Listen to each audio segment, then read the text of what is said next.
Friends ಎಲ್ಲರಿಗೂ ಶುಭೋದಯ. ಪಂಜಾಬ್ ಅವರು ಕಂಟಿನ್ಯೂಸ್ 6 ಪಂದ್ಯ ಗೆದ್ದು ಒಂದು ಟೈ ಮಳೆಯಿಂದ ಸ್ಟಾರ್ಟಿಂಗು ಅವ್ರ ಪರ್ಫಾರ್ಮೆನ್ಸ್ ಆ ರೀತಿ ಇದ್ದಿದ್ದು ಕಂಟಿನ್ಯೂ ಆಗಿ 5 ಸೋಲ್ತಾರೆ. ಅವ್ರ ಪರಿಸ್ಥಿತಿ ಹೆಂಗಿದೆ ಅಂದರೆ ಬ್ಯಾಲೆನ್ಸ್ ಇರುವಂಥ 2 ಪಂದ್ಯವನ್ನು ಅವ್ರು ಗೆದ್ದರೆ ಕ್ವಾಲಿಫೈಯರ್ ಆಗ್ತಾರೆ ಅಂತ ಹೇಳ್ತಾ, ಅದರಲ್ಲೂ ನಮ್ಮದು ಒಂದು ಪಂದ್ಯ ನಮ್ಮ RCB ಇದೆ ಅಂತ ಹೇಳ್ತಾ ಇವತ್ತು ಮೊದಲೇ ಹೇಳ್ಬಿಟ್ರು. ಅವರು ಟಾಸ್ ಸೋತಾಗಲೇ ನಾನು ನಿಮ್ಮ ಆಯ್ಕೆ ಏನಾಗಿತ್ತು ಅಂದರೆ ಬಾಲಿಂಗ್ ಅಂತ ಹೇಳಿದ್ರು.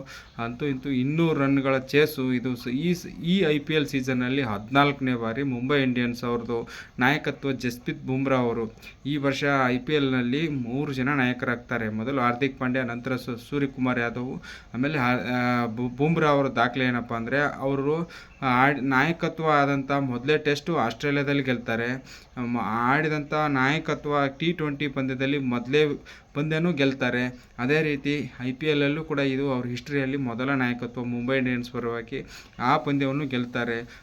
ಗೆಲುವಿನ ಶ್ರೇಯಸ್ಸು ಅವರಿಗೆ ವಿಜಯದ ಲಕ್ಷ್ಮಿ ಒಲಿದಾಳಂತ ಹೇಳ್ತಾ ಕೊನೆಗೂ ಮುಂಬೈ ತಂಡ ಕೆಲವು ಪಂದ್ಯಗಳನ್ನು ಗೆದ್ದು ಒಂದು ತೃಪ್ತಿಕರ ಸ್ಥಾನದಲ್ಲಿ ಇರುತ್ತೆ ಅಂತ ಅನಿಸುತ್ತೆ. ಮುಂದಿನ ವರ್ಷ ಹಾರ್ದಿಕ್ ಪಾಂಡ್ಯ ಅವರು ಇರಲ್ಲ ಅಂತ ನನ್ನ ಅನಿಸಿಕೆ ಪ್ರಕಾರ, ಮುಂಬೈ ತಂಡದಲ್ಲಿ ಇರಲ್ಲ ಅಂತ ಹೇಳ್ತಾ ಇವತ್ತಿನ ಗೆಲುವಿನ ಕ್ರೆಡಿಟು ನಮ್ಮ ತಿಲಕ್ ವರ್ಮಾ ಅವ್ರಿಗೆ ಸಲ್ಲಬೇಕು. ಲಾಸ್ಟ್ 3 ಓವರಲ್ಲಿ 50 ರನ್ ಬೇಕಾದಾಗ ಅವರು 6 ಸಿಕ್ಸು 33 ಪಂದ್ಯದಲ್ಲಿ ಬಾಲಲ್ಲಿ 75 ಅಜೇಯವಾಗಿ ಉಳಿತಾರೆ.